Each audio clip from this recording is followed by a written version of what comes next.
በስመ አብ ወወልድ ወመንፈስ ቅዱስ አሐዱ አምላክ አሜን።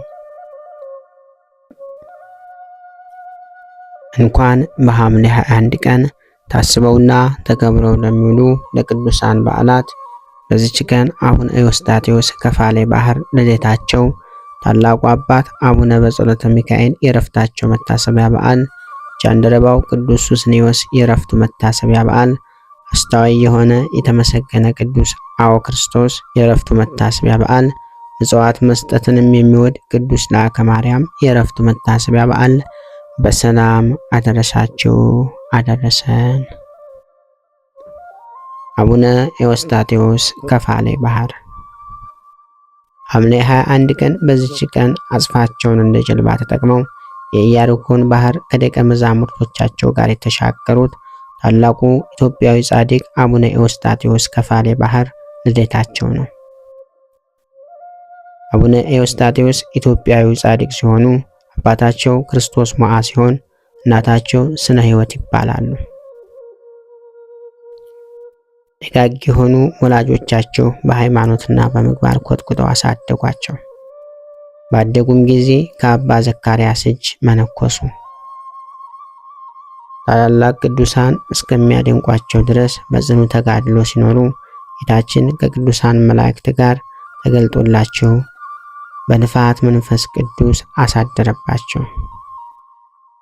ከእናትህ ማኅፀን የመረጥኩ ወዳጄ ኤዎስጣቴዎስ ወይ ለብዙዎች ወንጌልን ትሰብክ ዘንድ ከኢትዮጵያ እስከ አርማንያ ድረስ መምህር አድርጌሃለሁ። አንተን የሰማ እኔን ሰማ፣ አንተን ያልሰማ እኔን ያልሰማ ነው ካላችሁ በኋላ ወደ ሰማይ በክብር አረገ። አባታችን ቅስናን ከተሾሙ በኋላ ወንጌልን መስበክ ጀመሩ እና አቡነ አብሳድን ጨምሮ ብዙዎችን አመንኩሰው ደቀ መዛሙርቶቻቸው አደረጉ። እጅግ አስገራሚ ተአምራትን በማድረግ ለብዙ ሕሙማን መድኃኒት ሆኗቸው።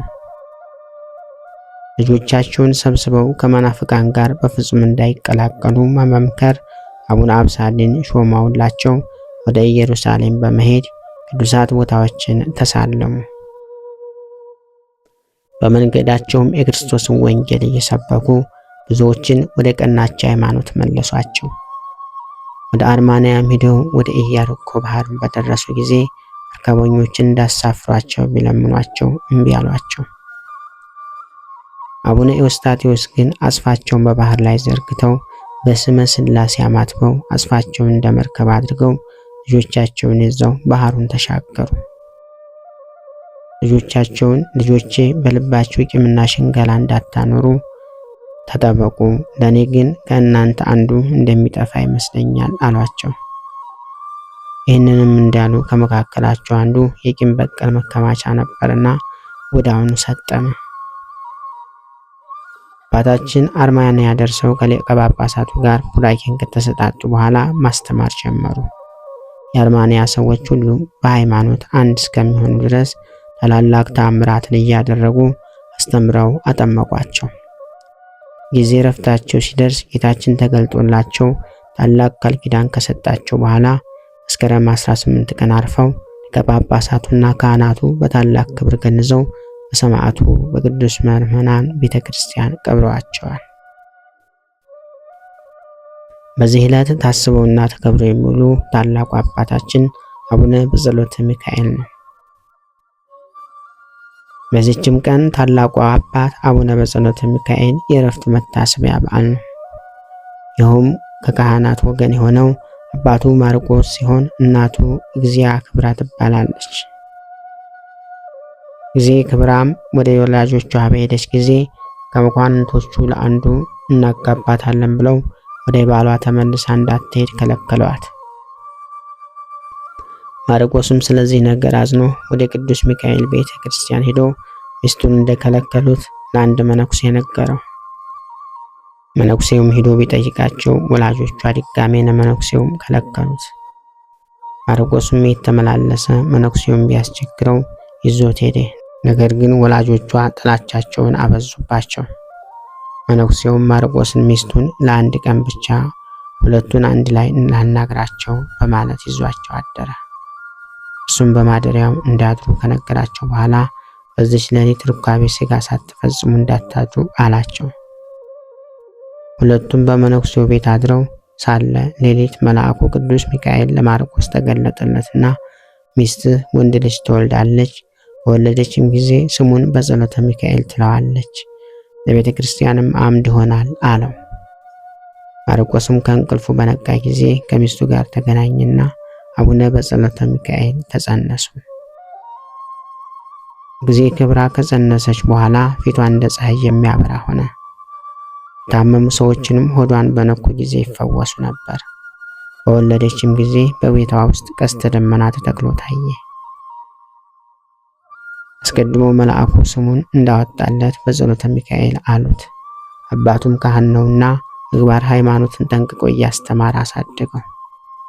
በጸሎተ ሚካኤል ገና ሕፃን ሳለ መዝሙረ ዳዊትን የነቢያትን ጸሎት በማዘውተር በጾም በጸሎት ሲጋደል ወላጆቹ ይህ ሕፃን ልጃችን በረሃብ ይሞትብናል በማለት በግድ እየገረፉ እንዲመገብ ያስገድዱት ነበር። በግድ አፉን ይዘው ምግብ ከጨመሩበት በኋላ ይኸው ጾምን ፈታ ሲሉት እርሱ ግን በሕፃን አንደበቱ እኔ በፍቃዴ በአፌ ውስጥ ብጨምረው ጾሜን በሻርኩት ነበር፣ እናንተ በአፌ ውስጥ በግድ ከጨመራችሁት ግን ጾሜ አይሻርም ይላቸው ነበር። እስከ ማታም ይጾም ነበር። ከዚህም በኋላ አባቱ ወደ ጳጳስ ዘንድ ወስዶ ዲቁና እንዲሾም አደረገው። ባደገም ጊዜ አባቱ ማርቆስ ሚስት አጋባው ዘንድ ባሰበ ጊዜ አቡነ በጸሎተ ሚካኤል ሸሽቶ ወደ ገዳም ገባ። አበምኔቱም ከእርሱ ጋር አስቀምጦ የምንኩስናን ቀንበር ያሸክመው ዘንድ ብዙ ፈተነው። ወላጆቹም መጥተው አስገድደው ከገዳሙ ሊያወጡት ሲሉ እምቢ ቢላቸው እናቱ ዘመዷ ወደ ሆነው ንጉሥ ውድም ረአድ በመሄድ ስለ ልጇ ነገረችው። ንጉሡም ከወታደሮቹ ውስጥ ባለንጋ ይዞ የሚገርፍ ወታደር ላከበት። የተላከው ወታደርም በጸሎተ ሚካኤልን እየገረፈ በማስገደድ ከገዳም አውጥቶ ለወላጆቹ ሰጠው። በጸሎተ ሚካኤል በወላጆቹ ቤት ሳለ ወላጆቹን መነኩስ ዘንድ እስካልተዋችሁ ድረስ የቤታችሁን ምግብ አልበላም ብሎ ማለ። አባቱም ምግብ ካልበላ በማለት ጽኑ ድብደባ እየደበደበው 3 ቀንና 3 ሌሊት ቆየ። ጸሎተ ሚካኤልም 3ቱንም ቀን ቤት ሳይገባ የቀን ፀሐይ ሐሩር የሌሊት ውርጭ ቅዝቃዜ እየተፈራረቀበት ቤትም ሳይገባ በደጅ ሆኖ በጾም በጸሎት ቆየ። በዚህም በአባቱ እጅ ሰማዕትነትን ተቀበለ። ጌታንም ለምድር ሰላምን ያመጣው አይምሰላችሁ ሰይፍን ነው እንጂ የመጣሁት ሰውን ከአባቱ ልጅንም ከእናቱ ለይ ነው ያለው ቃል በአባታችን ላይ ተፈጸመ። ማቴዎስ ወንጌል ምዕራፍ 10 ከቁጥር 34። አባቱ ማርቆስን ስጋው እስኪያልቅ ድረስ በገረፋት ብዛት የልጁን ሐሳብ ለማስለወጥ ቢሞክርም እንዳልተሳካላት ሲያውቅ መልሶ ወደ ገዳሙ እንደወስዱት አገልጋዮቹን ላካቸው። በመኔቱም መምህር ሆኖ ያገለግል ዘንድ እንዲማር ሲነግረው እኔ መነኩሴ መሆን እንጂ መምህር መሆን አልፈልግም በማለቱ ሳይስማሙ ቀሩና ወደ ሌላ ገዳም ወሰዱት። በዚያም እንዲሁ ሆነ። መልሰውም ወደ አባቱ ቤት ባመጡት ጊዜ ወላጆቹም ልጃቸው የምንኩስናን ሐሳቡን ይተወው ዘንድ ከአንድ ሴት ጋር ተማክረው በዝሙት እንድትጥለው ተነጋገሩ። ሴቷም ወደ በጸሎተ ሚካኤል ቀርባ በዝሙት ልትጥለው ብዙ ሞከረች። እርሱም አውቆ ከኔ ጋር አብረሽ መተኛት ደስ ካሰኘች እሺ ከእስራት የፍጅኝና እንተኛለን አላት። ይህንንም ሲላት ከታሰረበት እንድትፈታውና እንዲያመልጥ ነበር። እርሷ የእውነት መስሏት ደስ አላትና ሄዳ ለወላጆቿ አብሯት እንዲተኛ መስማማቱን ነገረቻቸው። ነገር ግን በዚያ ሌሊት በጸሎተ ሚካኤል ማንም ሳያየው ተነስቶ ከእናቱ ከአባቱ ቤት ወጥቶ ሄደ። ከዚያም በኋላ የእግዚአብሔር መንፈስ ወደ ደብረ ጎል አደረሰው። ይኸውም ቀሲስ አኖሬዎስ በብቸኝነት ሸሽቶ የሚጋደልባት ደብረ ጽሙና ናት። ጸሎተ ሚካኤልም በዚያ ከመነኮሰ በኋላ ጽኑን የተጋድሎ ሕይወት መኖር ጀመረ። በጾም በጸሎት ሆኖ ቀን የጉልበት ሥራ ይሰራል፣ ሌሊት ቆሞ ሲጸልይ ያድራል። 90 ሸክም የወይራ ፍልጥ እየፈለጠ ለቤተ ክርስቲያኑና ለአበምኔቱም ያመጣ ነበር። እንጨቱንም ሲቆርጥና ሲፈልጥ በብረት መቆፈሪያ ብቻ ይጠቀም ነበር እንጂ ስለታም የሆነ ምሳርና መጥረቢያ አይጠቀምም ነበር። ምክንያቱም የወጣትነት ኃይሉና ስጋውን በእጅጉ ይደክም ዘንድ ነው። እንዲህም ሲሰራ ጾም፣ ጸሎት፣ ስግደትን አያስታጉልም ነበር። እስከ 4 ቀንም የሚጾምበት ጊዜ አለ። በጸሎተ ሚካኤል በእንደዚህ ያለ ጽኑ ተጋድሎ 13 ዓመት በድቁና ሲያገለግል ኖረ። ከዚህም በኋላ ስጋውን ማድከም ቢሳነው ከእኩለ ሌሊት ጀምሮ ፀሐይ ስታቃጥል አለቱ ሲግል ጠብቆ ሄዶ አለቱ ላይ ይተኛል። ከግለቱም የተነሳ የስጋው ቆዳ እስኪበስል ድረስ በአለቱ ላይ ይተኛል። ጸሎተ ሚካኤልም ከዚህ በኋላ ቅስና ተሾመ። ወደ ዋሻም ገብቶ በዓቱን አጸና። ከምግባር ትሩፋቱ የተነሳ ሌሎች ቅዱሳን ሁሉ አቡነ በጸሎተ ሚካኤልን እንደ መልአክ ያዩት ነበር። እርሱም ከሰው ጋር ላለመገናኘት ብሎ በቁመቱ ልክ ጉድጓድ ቆፍሮ መጽሐፍቱን ብቻ ይዞ ከዚያ ገባ። ቅዱሳንም መጥተው አንተንም ሌሎችንም የምትጠቅመው ከዚህ ጉድጓድ ወጥተህ ብታስተምር ነው እያሉ በብዙ ልመና ከጉድጓዱ አወጡት። ከዚህም በኋላ የተሰወረውን ሁሉ በግልጥ የሚያይ ሆነ። ብዙ አስደናቂ ተአምራትን እያደረገ ወንጌልን ያስተምራል። ወደ በዓቱም እየገባ በቀን 8000 ስግደትን ይሰግዳል። ከስግደቱ ብዛትም የተነሳ ምድሪቱ ጎድጉዳ እስከ ጉልበቱ ትውጠው ነበር። ከሰገደበትም ቦታ ወዙ መሬትን ጭቃ እስከሚያደርጋት ድረስ እንደ ውሃ ይፈስ ነበር። ከመነኮሰበት ጊዜ ጀምሮ ተቀምጦ በእጁ ላይ አረፍ ይላል እንጂ በጎን ተኝቶ አያውቅም። ጌታችንም ተገልጦለት ማደሪያውን ከጴጥሮስና ከጳውሎስ ጋር መሆኑን ነግሮታል። አባታችን ወደ ተለያዩ ገዳማት በመሄድ ቅዱሳንን በረከት ተቀበለ። ወደ ደብረ ዳሞ በመሄድ ከአቡነ አረጋዊ ጋር ተነጋገረ። ወደ አባ መጣ ቤት በመሄድ ከአባ ሊባኖስ ጋር ተነጋገረ። ወደ አባ ገብረ ናዝራዊ ገዳም በመሄድ ከጻድቁ ጋር ተነጋገረ። ከሰንበት በቀር እህል ባለመቅመስ 40 ቀንና 40 ሌሊት በመጾም ሱባኤ በያዘ ጊዜ እግዚአብሔር የተለያዩ ምስጢራትን ይገልጥለታል። በሄኖክ መጽሐፍ ላይ ተጽፎ ያለው የሰማይ ምስጢር ሁሉ ተገለጠለት። ፀሐይ፣ የጨረቃ፣ የብርሃናት አፈጣጠራቸው፣ የንፋስ መስኮቶችን ሁሉ በግልጥ ባየ ጊዜ ነቢዩ ሄኖክን ሄኖክ ሆይ የራእይህን ምስጢር እንደዚህ ብሩህ ነውን? የምስጢር መሰወር እንዲህ ግልጥ ነውን? ይለዋል። ዳግመኛም የነቢያት የትንቢት ራእይ ሊገለጥለት ዘንድ 40 ቀንና 40 ሌሊት በመጾም ሱባኤ በያዘ ጊዜ የመጽሐፍቶቻቸውን ምስጢር ይገለጥለታል። ከዚህም በኋላ አቡነ በጸሎተ ሚካኤል በመማለጃ ወይም በጉቦ ክህነት በሚሰጥ ጳጳስ ምክንያት በሐዋርያት ግዝት ዓለም ሁሉ በግዝት እንደሚኖር ተመለከተ። ወደ ጳጳሱ አባ ዮሐንስ ዘንድ ሄደና አገኘው። ጳጳሱም ልጄ በጸሎተ ሚካኤል ደህና ነህን? አለው። አባታችንም ደህና ነኝ ባለው ጊዜ ጳጳሱ ስለምን መጣህ? አለው። አቡነ በጸሎተ ሚካኤልም ሰው ሁሉ ካጠገባቸው እንዲርቅ ካደረገ በኋላ ጳጳሱን እንዲህ አለው። ቅዱሳን ሐዋርያት በሲኖዶሳቸው መጽሐፍ በመማለጃ ክህነትን የተቀበለና የሰጠ የተለየ የተወገዘ ነው ያሉትን አልሰማህምን? አሉ። ዳግመኛም እጄን በጫንኩበት መንፈስ ቅዱስ ይወርድ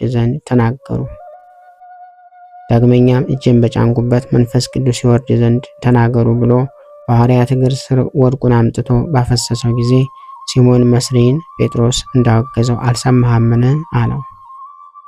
ጴጥሮስም ወርቅህና ብርህ ለጥፋት ይሆንልህ፣ እግዚአብሔር ጸጋ በወርቅ የምትገዛ ይመስልሃልን? አለው። ሐዋርያት ሥራ ምዕራፍ 8 ከቁጥር 19። አባቴ ሆይ የውሃ ምንጭ የፈሰሰ የደፈረሰ እንደሆነ የሚፈሰውም ውሃ ሁሉ ይደፈርሳል፣ ምንጩ ንጹሕ ከሆነ ግን የውሃው ፈሳሽም ሁሉ የጠራ ይሆናል አለው። አንተ በሐዋርያት ውግዘት ብትገባ ሁሉም የተወገዘ ይሆናል አለው። ጳጳሱም ተቆጥቶ አንተ ከኔ ተማር እንጂ ለኔ መምህር ልትሆነኝ ትፈልጋለህን? በማለት ተናገረው። በወንጌል ላይ እናንተ ግብዞች መጻሕፍትና ፈሪሳውያን መንግሥተ ሰማያትን በሰው ፊት ስለምትዘጉ ወዮላችሁ፣ እናንተ አትገቡም የሚገቡትንም ትከለክሏቸዋላችሁ ያለው እግዚአብሔር ቃል በእርሱ ላይ ደረሰ። በማቴዎስ ወንጌል ምዕራፍ 23 ከቁጥር 14። ከዚህ በኋላ አቡነ በጸሎተ ሚካኤል ወደ ካህናተ ደብተራ በመሄድ ከንጉሱ ጋር ያገናኙት ዘንድ ጠየቃቸው። የቤተ መንግሥት ካህናትም ለንጉሱ ነግረውለት አስገቡት። አባታችንም ንጉሱን መንግስት በግዞት ጨለመች። ሐዋርያት ጥምቀትም ቢሆን ወይም ክህነት በመማለጃ በጉቦ የሚሰጥንና የሚቀበልን አስቀድመው ሐዋርያት አውግዘዋል አለው። ዳግመኛም እነሆ ይህ ጳጳስ የሐዋርያትን ትእዛዝ ተላልፎ በጉቦ ክህነት ይሰጣል አለው። ጳጳሱም በሐዋርያት ግዛት ከገባ በእጁ የተጠመቁና የተሾሙት ሁሉ የተወገዙ ይሆናሉ። እንደዚህ ዓለሙ ሁሉ በውግዘት ውስጥ ይኖራል አለው።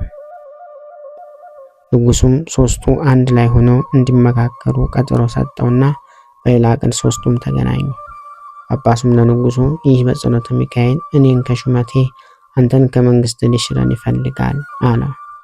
ስለዚህ ልጄ የምነግርህ ስማኝ፣ አስረህ ወደ ትግራይ የወስዱት ዘንድ ይዘዝ አለው። ንጉሱም የጳጳሱን ክፉ የሐሰት ምክር በመስማት ይሁን አንተ እንዳልከው ይሁን በማለት አቡነ በጸሎተ ሚካኤልን በጽኑ ማሰሪያ አስረው በግዞት ወደ ሳርድ ወስዱት ዘንድ አዘዘ። ጭፍሮቹም እንደታዘዙት አደረጉና አባታችን በዚያ በግዞት 2 ዓመት ታስሮ ቆየ። ከዚያም ወደ ጽራይ ምድር ወሰዱትና ቆራይ በተባለ ቦታ ለተሾመው ሰው እንደ ንጉሥ ትእዛዝ ይህን መነኩሴ ሰራው ብለው ሰጡት። የሀገሩ ሰዎችም አቡነ በጸሎተ ሚካኤልን እጅግ ወደዱትና ወደ ጽራር ሀገር ገዥ ሄደው እንዲፈታው ለምነው ከእስራቱ አስፈቱት። በሀገራቸውም ወንጌልን አስተምሮ ብዙ ተአምራትን እያደረገላቸው ከቆየ በኋላ ወደ ልጁ ሳሙኤል ለመሄድ ተነሳ። ሲሄድም አቡነ ገብረ ናዝራዊ ጋር ደረሰና አብረው ሳሙኤል ጋር ደረሱ። አቡነ በጸሎተ ሚካኤል በቅዳሴ ጊዜ ጌታችን በሕፃን ልጅ አምሳል በመንበሩ ተቀምጦ ስለሚያዩ ሁልጊዜ ሲቀድስ ያለቅሳል።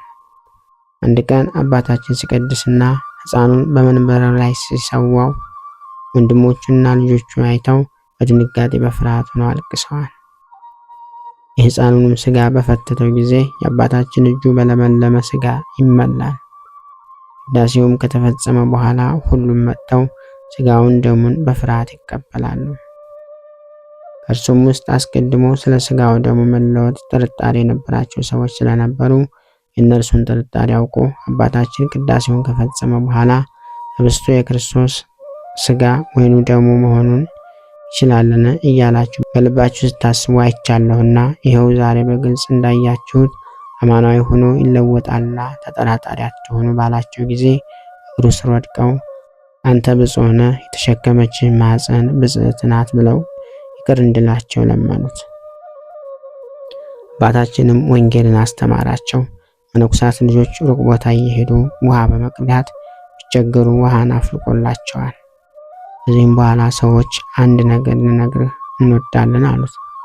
አቡነ በጸሎተ ሚካኤልም ንገሩ ባላቸው ጊዜ የአባቱን ሚስት ስላገባው ንጉሥ ነገሩትና ሄዶ እንዳስተምረው እንዲገስጸው ለመኑት።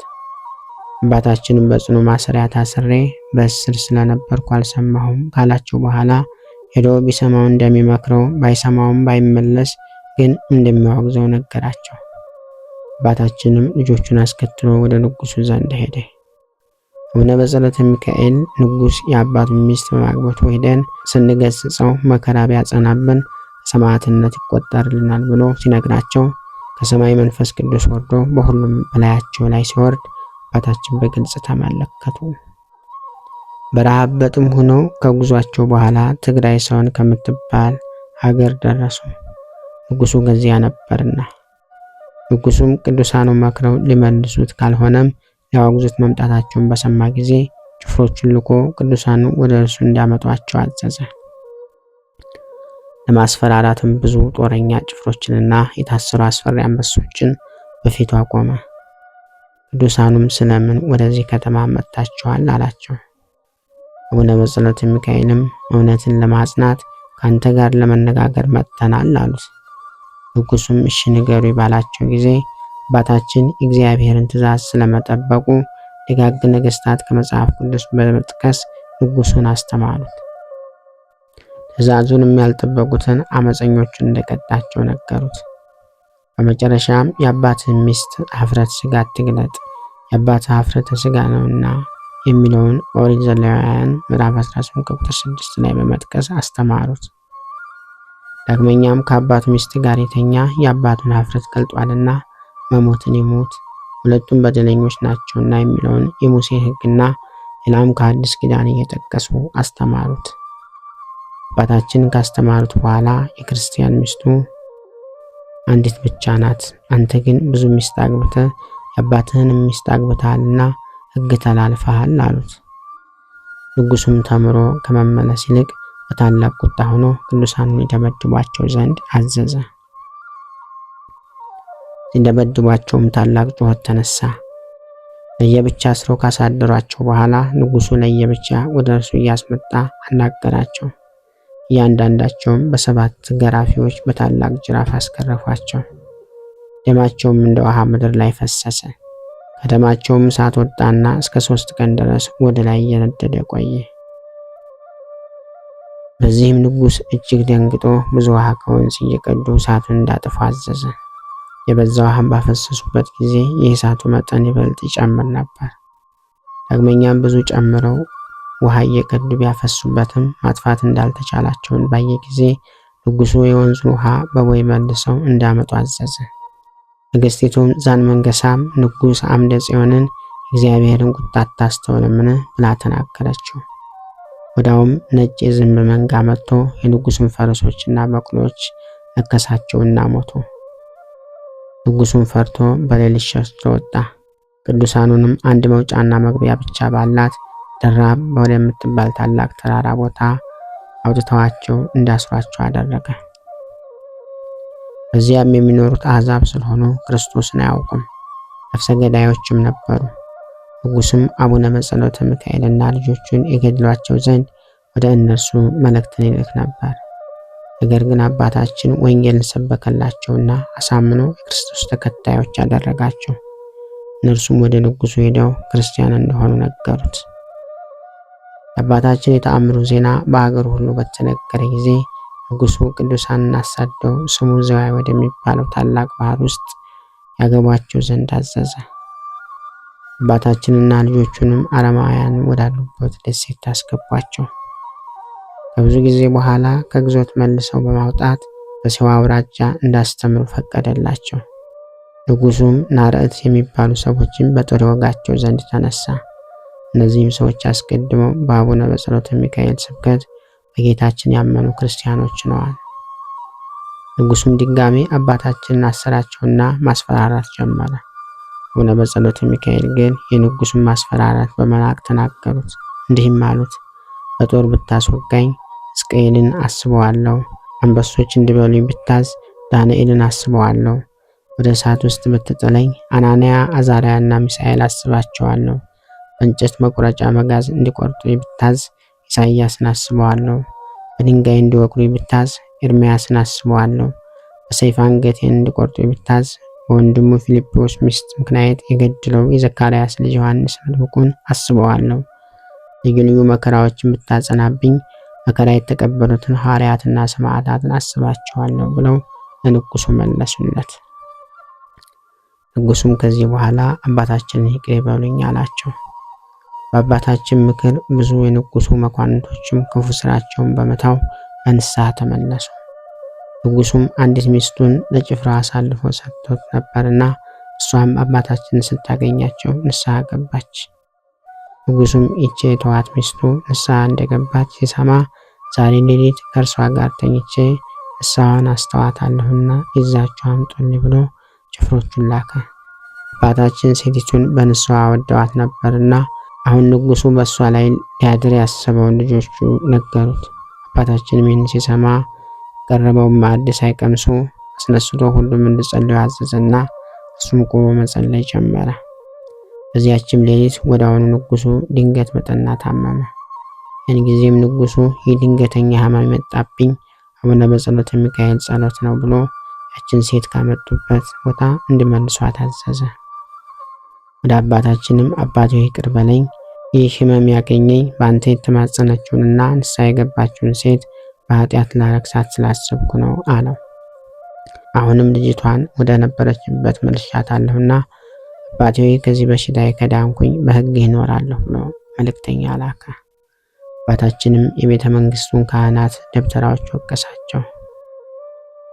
ከእናንተ በቀር ይህንን ንጉስ የሚያስተው የለም፣ ያለ ስራው እያሞገሳችሁ በኃጢአት ላይ ኃጢአት እንዲሰራ የምታደርጉ እናንተ ናችሁ ብሎ በተናገራቸው ጊዜ ደብተራዎቹም እኛም በሕግህ እንኖራለን፣ ይቅር በለን አሉን። ንጉሡንም ይቅር ብለህ ከመጣበት ደዌ ፈውሰው ብለው ለመኗቸው። አቡነ በጸሎተ ሚካኤልም ንጉሡ ከኃጢአት ተመልሶ ንስሐ እንደሚገባ ያውቃለሁ፣ ነገር ግን ሞቱ በእኔ ቃል ምክንያት እንዳይሆን እግዚአብሔር ከበሽታው ይፈውሰው አሏቸው። ካህናቱም ከደዌ በሚድን ነገር እንወስድለት ዘንድ የእግርህን ትቢያ ስጠን አሏቸው። አባታችንም የእግሬን ትቢያ አልሰጣችሁም፣ ነገር ግን ሂዱ ከደዌ ሁሉ ተፈውሶ ታገኙታላችሁ አላቸው። ካህናቱም ወደ ቤተ መንግስት በሄዱ ጊዜ ንጉሡም ከደዌው ፍጹም ተፈውሶ አገኙት። አንዲት ድንግል መነኩሴት ከክብርት ያሳነሳት ርጉም የሆነ አንድን መነኩሴ ያገኙትና አባታችን መክረው ገስጸው ንስሐ ግባ አሉት። ነገር ግን እርሱ በወቅቱ እሺ ብሎ ንስሐ ሳይገባ ቀረ። እንደውም በአባታችን ላይ ክፉ ያስብ ጀመር። እንዲሁም ክህነት ሳይኖረው በውሸት ካህን ነኝ እያለ ሲቀድስ የነበረን አንድን ዲያቆን አባታችን አግኝተው ክርስቶስን ሥጋ ቅዱሳን መላእክትስ እንኳ መንካት የማይቻለው አንተም በውሸት ለመንካት እንዴት ደፈርክ ብለው በመምከር ንስሐ እንዲገባ አዘዙት። የሁለት ክፉ ሰዎች ንስሐ ከመግባት ይልቅ አባታቸው ላይ ክፋትን ያስቡ ጀመር። ወደ ንጉሡም ዘንድ ሄደው በጸሎተ ሚካኤል የሚባለው መነኩሴ ፈርዖንና ሰራዊቱን በባህር ያሰጥመው እንዲሁ ሁሉ ይህንን ንጉሥ ያስጥመው እያለ ይረግመሃል ብለው አወሩለት። ንጉሡም ተቆጥቶ አባታችንን ከነ ልጆቻቸው አስረው ያመጧቸው ዘንድ አዘዘ። አስረው አምጥተውም በንጉሡ ፊት አቆማቸው። ንጉሡም አባታችንን ለምን ትረግመኛለህ ሲሏቸው፣ እሳቸውም ጠላትህን ውደድ፣ ያለንን የአምላክ ሕግ እንከተላለን እንጂ አንተንስ የረገመህ የለም አሉት። ጳውሎስም በምንኩስና ሥርዓት ሰይጣንንም እንኳ አትርገሙ ብሏል አለው። ንጉሡም የከሰሱትን ሁለት ሰዎች አምጥቶ ለአባታቸው አሳያቸው። እሳቸውም የእያንዳንዳቸውን ክፉ ሥራ ለንጉሡ ነገሩት። ንጉሡም ይቅርታ ጠይቆ አባታችንን በሰላም አሰናበታቸው። ከዚህ በኋላ ጠላት ዲያብሎስ በቅዱሳን ላይ ክፉ ሥራ ይሠራ ዘንድ በንጉሡ ልብ ክፉ ሐሳብ አስነሳ። ንጉሡም እኔ በምገዛው አገር ሁሉ ያሉ ቅዱሳንን አምጧቸው ብሎ በሕዝብ ሁሉ ትእዛዝ አስተላለፈ። ቅዱሳንም ሁሉ ሰብስበው አመጧቸው። አቡነ ዘአማኑኤል ከልጆቹና ከአባታቸው ከአቡነ በጸሎተ ሚካኤል ጋር ደረሰ። ንጉሡም በቁርባንና በጸሎት ከኔ ጋር ተባበሩ፣ አንድ ሁኑ፣ የምትፈልጉትን ሁሉ አሟላላችኋለሁ። ከኔ ጋር በመተባበርን እምቢ ካላችሁ ግን ወደ እርሱ ሰዳችሁ ዘንድ ሊቀ ጳጳሱ አዘዋልና ወደ ግብፅ በረሃብና በጥም ትሄዳላችሁ፣ በመንገድም ሰውን የሚገድሉ ሽፍቶች አሉ አላቸው። የአቡነ ዘአማኑኤል ደቀ መዛሙርት ግን እኛ ካንተ ጋር እንተባበራለን፣ ያዘዝከንም ሁሉ እንፈጽማለን ብለውት የሚሸቱን ሁሉ ሰጥቷቸው በሰላም አሰናበታቸው። መምህራቸው አቡነ ዘአማኑኤል ግን ይህን አልፈልግም ብሎ ብቻውን ተሰደደ። ንጉሡም ወደ አቡነ በጸሎተ ሚካኤል መኳንንቱን በመላክ ከእርሱ ጋር እንዲተባበሩ ወርቅና ብሩን ላሞቹንና ጥሪቶቹን ሁሉ እንደሚሰጧቸው፣ ካልሆነ ግን ወደ ኢየሩሳሌም መንገድ እንደሚልኳቸውና በመንገዱም በሽፍቶች እንደሚገደሉ ነገራቸው። አባታችንም ወርቅህንና ብርህን ጥሪትንም ሁሉ ከአንተ ጋር ለጥፋት ይሆንልህ ብለው መለሱለት።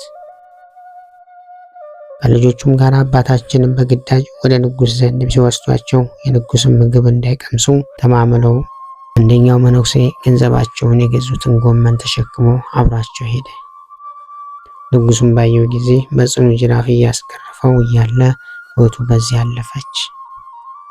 ከዚያችም በኋላ ንጉሥ በግዞት ወደ አረማውያን መኖሪያ እየነዱ እንዲወስዷቸው አዘዘ። ወደ ግሉ ማክዳ ምድር እንዳደረሱትም በዚያ ያሉ ቅዱሳን በደስታ ተቀበሉት። ስማቸውም ማርቆ ክርስቶስ አምነ፣ አባ ሲኖዳና ማማስ ናቸው። ማማስም ለአባታቸው ለጸሎት የሚሆነውን የድንጋይ ዋሻ አሳየው። አባታችንም ይህች ዋሻ ለዘላለም ማረፊያዬ ናት ብሎ ውስጧን በድንጋይ ይወቅር ጀመር። በውስጧም አገልግሎቱን ፈጸመ። ወደ ቅዱሳኑ እና አባ ማርቆስም ክርስቶስ አምነ ሲኖዳ መጥተው የመቃብር ጉድጓድ እንዲቆፍሩ መልእክት ላከባቸው። በቀዳሚት ሰንበት ዕለትም ደቀ መዝሙሩ ዕንባቆም ባገኘውና ነገ አባትህን ወደ መቃብር ትጥለዋለህ አለው። በማግስቱም እሁድ ቀን ደቀ መዛሙርቱን ሁሉ ሲመክራቸው ዋለ። በመጨረሻም አንድ ደቀ መዝሙሩን ብቻ አስከትሎ ወደ ዋሻዋ ገብቶ በአራቱም ማዕዘን ባረካት። ከዚህም በኋላ እጁንና እግሩን ዘርግቶ ነፍሱን በፈጣሪው እጅ አስረከበ። ነቢዩ የጻድቅ ሰው ሞቱ በእግዚአብሔር ፊት ክቡር ነው እንዳለ ያለምንም ጻረ ሞት አረፈ። በመዝሙረ ዳዊት ምዕራፍ 115 ከቁጥር 6። ደቀ መዛሙርቱን በመጡ ጊዜ አርፎ አገኙት። እነርሱም መሬት ላይ ወድቀው አባት እንደሌላቸው እንሙት፣ ልጆች ለማን ትተወናለህ? በስውር የሰራነው ኃጢአትንስ ማን ይነግረናል? እያሉ ጽኑ ለቅሶን አለቀሱ። አስቀድሞም እርሱ ደቀ መዛሙርቱ በስውር የሚሰሩትን ሁሉ እርሱ በግልጽ እያየ አንተ ይህን ሰርተሃልና ንስሐ ግባ እያለ ይመክራቸው ነበርና። ልቅሷቸውንም ከፈጸሙ በኋላ ራሱ በጠረባት የድንጋይ ዋሻ ውስጥ ቀበሩት። የሀገሪቱን ሰዎች ክፉዎች ናቸውና ከጊዜ በኋላ ደቀ መዛሙርቱ የአባታችን አጽሙን አፍልሰው ወደ ሌላ ቦታ አስቀመጡት። እስከ ኢትዮጵያ ጳጳስ አባ ያዕቆብ መምጣት ድረስ ደብቀው አኖሩት። አባ ያዕቆብም የአባታችን አጽም ያመጡለት ዘንድ አዘዛቸው። ከጊዜ በኋላ አጽሙን ወደ ጋስጫ አፍልሰውታል። ይኸውም ጋስጫ ከሊቁ አባታችን ከአባ ጊዮርጊስ ዘጋስጫ ገዳም ስር የሚገኝ ነው። ዋሻ ቤተ መቅደሱም በግሩም አሰራር የተሰራ ነው። በዚህ ዕለት ታስቦና ተከብሮ የሚውለው ሌላው ቅዱስ አባታችን ቅዱስ ሱስንዮስ ነው። ዳግመኛም በዚህች ዕለት ጸጋ፣ ጥበብ፣ ማስተዋልና እውቀት የተሰጠው ጃንደረባው ቅዱስ ሱስንዮስ አረፈ። ይህም ቅዱስ ከንጉሥ ቴዎዶሲዎስ መኳንንት ውስጥ ነበር። እርሱም ለሰው ሁሉ ርኅራኄ የሚያደርግ በሽተኞችንም የሚጎበኛቸውና የሚያረጋጋቸው ነበር። በችግርና በመከራ ለሚኖሩትንም ይረዳቸው ዘንድ ወደ ጌታ ይጸልይ ነበር። ስለ ከሃዲው ንስጥሮስም በኤፌሶን ኤጲስቆጶሳት ጉባኤ በተደረገ ጊዜ የጉባኤው ርዕሰ መንበር የእስክንድርያው ሊቀ ጳጳሳት ቅዱስ ቄርሎስን በመጣ ጊዜ ይህም ቅዱስ ሱስንዮስ ኤጲስቆጶሳቱና ቅዱስ ቄርሎስን ያገለግላቸው ነበር። በዚያም ጊዜ በአስጨናቂ ደዌ ተይዞ ታመመ። በደዌውም ውስጥ ሳለ ቃል ከሰማይ ወደ ታላቅ ሰርግ እንደሚጠራው ራእይን አየ። ለቅዱስ ቄርሎስም ነገረው። አባት ቄርሎስም ያድነህ ዘንድ ስለ አንተ ጌታችን ኢየሱስ ክርስቶስ እለምነው ዘንድ ትፈቅዳለህን? አለው። እርሱም ገንዘቤን ለድሆች እስከምሰጥ አዎ አባቴ እሻለሁ ብሎ መለሰ። ቅዱስ ቄርሎስም ጸለየለትና ከደዌው ዳነ። ተነስቶም ገንዘቡን ሁሉ ለድሆችና ለችግረኞች ሰጠ። ከዚህም በኋላ ተመልሶ ተኛና በሰላም አረፈ። ቅዱስ ቄርሎስም በላዩ ጸሎት አድርሶ ገንዞ ቀበረው። ባረፈባት በዚህ ዕለትም መታሰቢያውን እንዳደርጉለት አዘዘ። በዚህ ዕለት ታስቦና ተከብሮ የሚውለው ሌላው ቅዱስ አባታችን ቅዱስ አውክርስቶስ ነው። በዚህችም ቀን አስተዋይ የሆነ የተመሰገነ አውክርስቶስ አረፈ። ሚስት ባገባ ጊዜም በጽሞና በጸሎት እያገለገሉ በድንግልና በአንድነት ኖሩ። በሌሊትም ማቅ ለብሰው ለየብቻቸው ይተኙ ነበር። በቀንም እርሱ በጎችን እየጠበቀ ዱር ይውል ነበር። እርሷም ለእንግዳ ምግብ እያዘጋጀች ትውል ነበር። ከስምሪቱም በገባ ጊዜ የእንግዶቹን እግር ያጥብ ነበር። እርሷም ማዕድን በማዘጋጀት ታገለግል ነበር። ፍጹማን መነኮሳትም ስራቸውን እንዴት እንደሆነ ይገልጥላቸው ዘንድ እግዚአብሔር በጠየቁ ጊዜ ገድላቸውን በአውክርስቶስና በሚስቱ ተጋድሎ መጠን አልደረሰም የሚል ቃል ከሰማይ ወደ እነርሱ መጣ። እነዚያ መነኮሳትም ሄደው ስራቸውን መረመሩ። በጭንቅ በግዳጅም ስራቸውን ገለጡላቸው። እያደነቁም ተመለሱ። በእንዲህም ያለ ስራም ኑረው በሰላም አረፉ። በዚህ ዕለት ታስቦና ተከብሮ የሚውለው ሌላው ቅዱስ አባታችን ቅዱስ ለአከ ማርያም ነው። በዚህችም ቀን ደግ የሆነና በጎ ምግባር ያለው ምጽዋት መስጠትንም የሚወድ ለአከ ማርያም አረፈ። የዚህ ቅዱስም የእናቱ ስም ሮማነ ወርቅ ነው። እሷም መካነ ሥላሴን የሰራች የኢትዮጵያ ንጉሥ የናዖድ ልጅ ናት። አባቱም የንጉሥ ጋይን ልጅ ነው። ይህ ቅዱስ ከተወለደ በኋላ በክርስቲያን ወገኖችና በንጉሥ ንብለ ድንግል ላይ መከራና ስደት ሆነ። የዚህ ንጉሥ ዜና በነገሥታት ታሪክ ላይ ተጽፎ በስፋት ይገኛል።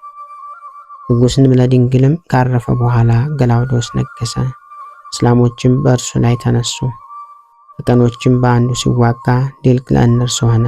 በኋላ ግን ድሉ ለእስላሞች ሆነ። የዚች ዓለም ስርዓቷ እንዲህ ተለዋዋጭ ነውና ያን ጊዜም ይህንን ጻድቅ ላከ ማርያምን ይዘው አሚም ወደሚባለው አለቃቸው አደረሱት። እሱም በክብር አኖረው። በሃይማኖታቸውም እንዳልተባበራቸው አየው። የተማረኩትንና የተገደሉትን በሚያያቸው ጊዜ ያለቅስ ነበርና፣ ስለዚህ እንዲሰልቡ ታዘዘ። ይህንንም የጃንደረባነት ዕድል ሁሉ የሚያገኘው አይደለም ለተሰጠችው እንጂ። ክብር ይግባውና ጌታችን እንዳለ ከእናታቸው ሆድ ጀምሮ ሕፃዋን የሆኑ አሉ። በጦርነት ጊዜ ሰዎች ሕፃዋን ያደረጓቸውም አሉ። ስለ መንግሥተ ሰማያትም ራሳቸውን ሕፃዋን ያደረጉ አሉ። ይህን ሊፈጽም የሚሻ ይፈጽም። ከዚህ በኋላም ወደ ቱርክ ወሰዱት። በመንገድም ብዙ መከራን አገኘው። በግመል ላይ ዘቅዝቀው የሚሰቅሉበትም ጊዜ ነበር። በውሃ ጥማትና በፀሐይ ቃጥሎ የሚያሰቃዩበትም ጊዜ ነበረ። በጌታችን ፍቃድ ከየመን አገር ደረሰ። የእስላሞች ንጉሥም ወደ እርሱ እንዲያቀርቡት አዘዘ። ከዚህም በኋላ በእግዚአብሔር ፍቃድ በየገጹ ሊናገሩት በማይቻል በታላቅ ተአምር ወደ ኢትዮጵያ ሀገር ተመለሰ። ከዚህም በኋላ ቤተ ክርስቲያን ሰራ። በድሆችና በችግረኞች ላይ ቸርነትን አደረገ። ብዙ እርፋትንም አደረገ። የጻድቃንና የሰማዕታትንም መታሰቢያቸውን ያደርጋል።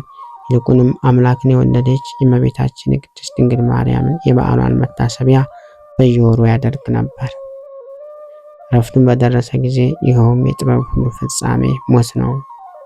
ወንዶችና ሴቶች አገልጋዮች ነፃ አውጥቶ አባቶቹ ወደ ሄዱበት ዓለም ሄደ። እግዚአብሔር ምስጋና ይሁን። እኛንም በቅዱሳኑ ጸሎት ይማረን ለዘለዓለሙ አሜን።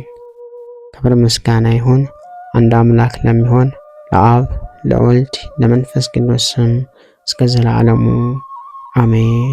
ጌታ ሆይ ከብልጽግናቸው ብዛት የተነሳ ብዙ መባን ካገቡት ይልቅ የድሃይቱን አነስተኛ መባ እንደተቀበልክ ለሁል ጊዜ የሚያገለግልህን አላፍ መላእክት እያሳሰብ በችግሬ ጊዜ የማቀርብልህን ምስጋና ተቀበል። እናንተም ቅዱሳን ነቢያት፣ የወንጌል ሰባኪያን ሐዋርያት፣ ሰማዕታትና ጻድቃን፣ ትጉሃን መላእክት፣ ፍጹማን ደናግል እንዲሁም ደጋጎች መነኩሳት ወይ ልጅ አዋቂ ሳይለይ የምንሰበሰብበትን የጉባኤ ቦታ ባርኩ። ይህንን መጽሐፍት አዘጋጅቶ ብራና ዳምጦ የጻፈውና ያጻፈውን ከግዕዝ ወደ አማርኛ የተረጎመውን ቃለ ንባቡን በእርጋታ መንፈስና በተመስጦ ሕሊና ያዳመጠ በደለኛን ሁሉ የምታስምር የጌታ እናቱ በማርያም ጸሎት ኢየሱስ ክርስቶስ ሆይ በአንድነት ይማረን። ኢየሱስ ክርስቶስ ሆይ በአንድነት ይማረን። ኢየሱስ ክርስቶስ ሆይ በአንድነት ይማረን። ክብር ምስጋና ይሁን አንድ አምላክ ለሚሆን ለአብ ለወልድ ለመንፈስ ቅዱስ ስም እስከ ዘላለሙ አሜን። ወስብሐት ለእግዚአብሔር ወለወላዲቱ ድንግል ወለመስቀሉ ክቡር። ይቆየን።